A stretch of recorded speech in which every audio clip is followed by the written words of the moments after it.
Hai, masih bersama saya, Mr. G Bicara. Tentu saja bicara tentang kebenaran berdasarkan fakta, data, dan realita. Teman-teman, bagi sebagian orang mungkin menyatakan bahwa apa yang dilakukan oleh Doktif terkait dengan bisnis skincare ini wajar.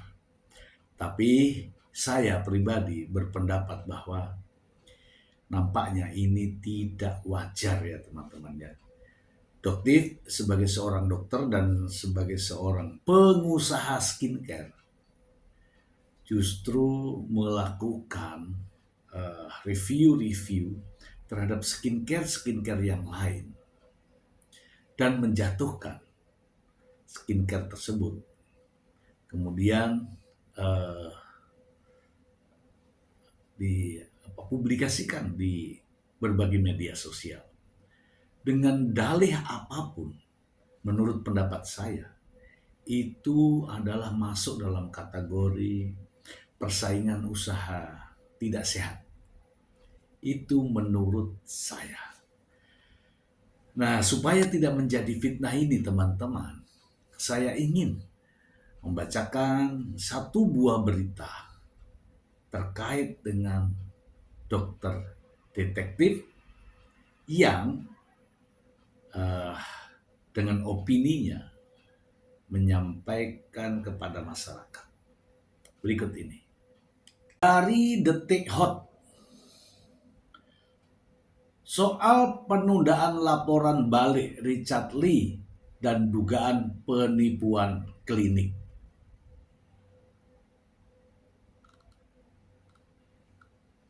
Jakarta, Doktif atau Dr. Samira Farahnas angkat bicara terkait laporan balik yang dilayangkan Dr. Richard Lee terhadap dirinya di Polres Metro Jakarta Selatan atas dugaan pencemaran nama baik.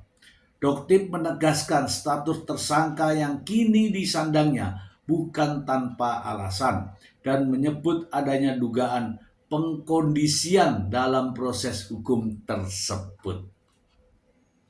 Betul, tersangka dengan undang-undang pencemaran nama baik yang diduga dikondisikan oleh saudara DRL.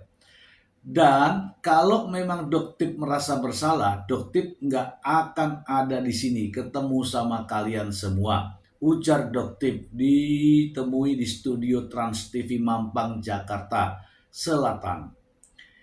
Ia menegaskan kehadirannya di hadapan publik merupakan bentuk kesiapannya membuka seluruh proses hukum yang dinilainya janggal.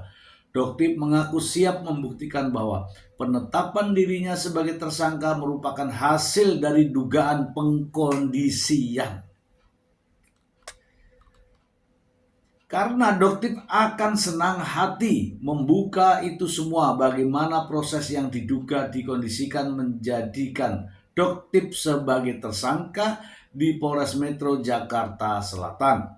Terkait rencana pemeriksaan lanjutan pada tanggal 22 Januari mendatang atas laporan Richard Lee di Polres Metro Jakarta Selatan, Doktif menyatakan menyerahkan sepenuhnya kepada penyidik.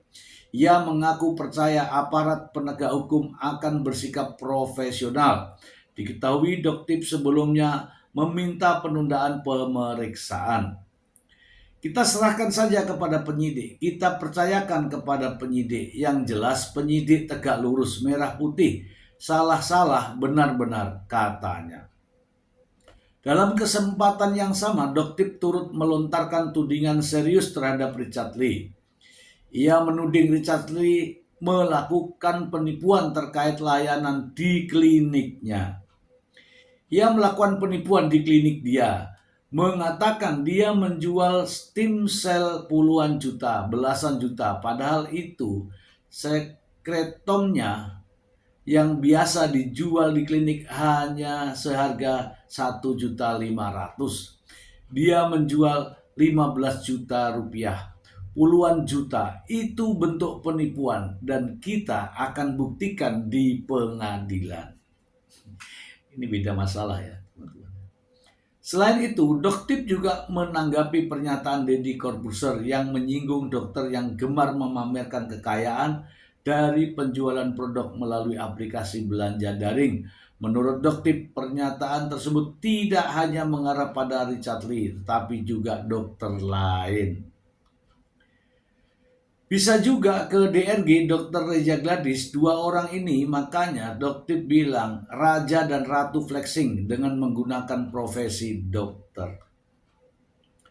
Doktip menilai tindakan tersebut tidak pantas dan menyinggung adanya keterkaitan kedua nama tersebut dengan kasus DNA Salmon. Ia menyebut salah satu kasus berkaitan dengan produk Globi Skin Booster yang diduga merupakan hasil pelabelan ulang. Itulah yang akhirnya dikenakan DRL dengan pasal Undang-Undang Kesehatan. Dan Doktip berharap pasal ini pun akan dikenakan ke DRG. Menurut pernyataannya, Doktip mengakui bahwa dirinya dan Richard Lee saat ini sama-sama berstatus tersangka. Namun ia menyayangkan laporan terhadap pihak lain di Medan yang menurutnya hingga kini belum berjalan. Semua ini pengkondisian karena apa yang Doktip sampaikan itu fakta pungkasnya. Oke, kita bahas ya teman-teman. Pengkondisian. Aduh, kemana arahnya nih ya? Nah, teman-teman, kita ulas ini ya. Satu kalimat, pengkondisian. Apakah benar pengkondisian? Kalau kita mau runut, pengkondisian itu artinya rekayasa. Ya kan? Rekayasa artinya tidak ada menjadi ada. Nah, sekarang kita berbicara fakta nih. Kita berbicara fakta.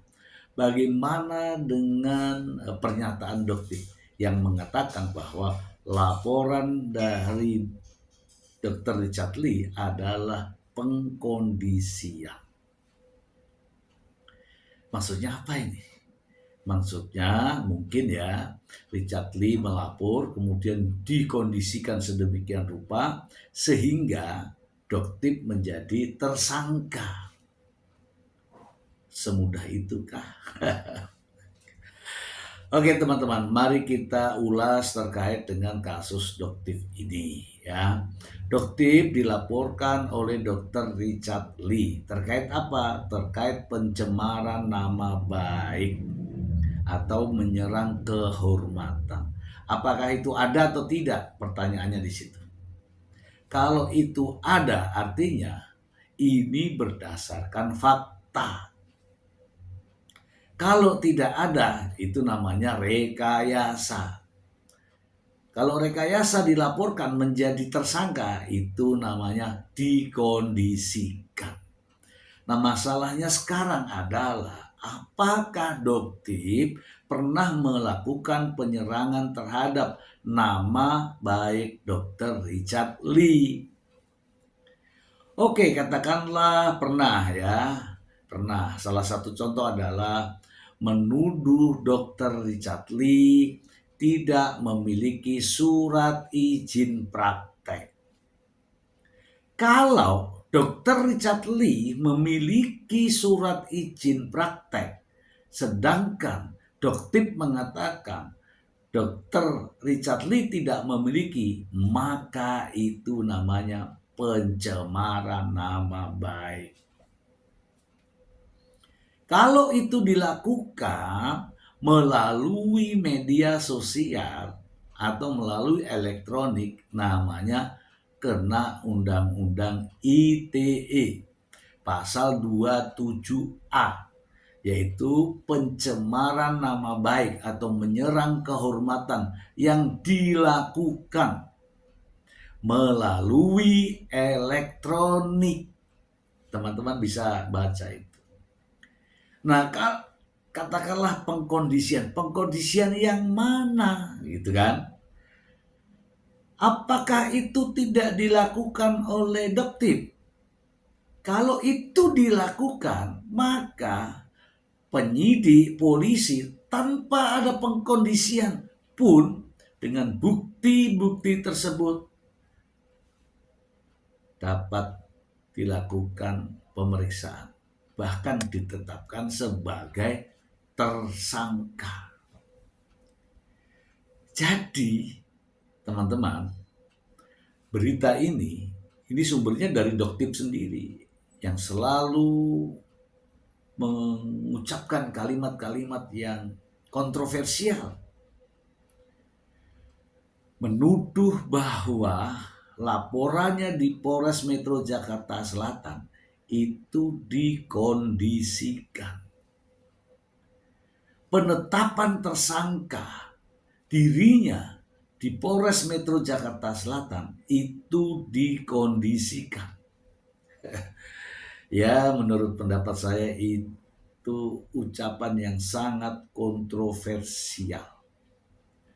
Kalau perbuatan itu memang ada, kalau faktanya memang melakukan hal yang demikian merugikan orang lain, maka kewenangan penyidik untuk menetapkan dokter detektif ini alias dokter Samira Farahnas ini sebagai tersangka karena didukung oleh bukti-bukti yang ada, bukan pengkondisian. Jadi menurut pendapat saya, apa yang disampaikan oleh Doktip ini nampaknya ini ya saya menuduh atau secara langsung merendahkan ya institusi kepolisian ya dengan merendahkan, menyebut pengkondisian. Tetapi pernyataan ini justru terbalik sendiri ya. Dia mengatakan di akhir percakapannya justru menyebut bahwa polisi, penyidik harus tegak lurus, merah-merah, putih-putih. Nah itu yang benar. Jadi pernyataan yang mana nih yang Anda mau dengarkan? Oke, itu saja dari saya. Semoga informasi ini bermanfaat. Terima kasih. Bye.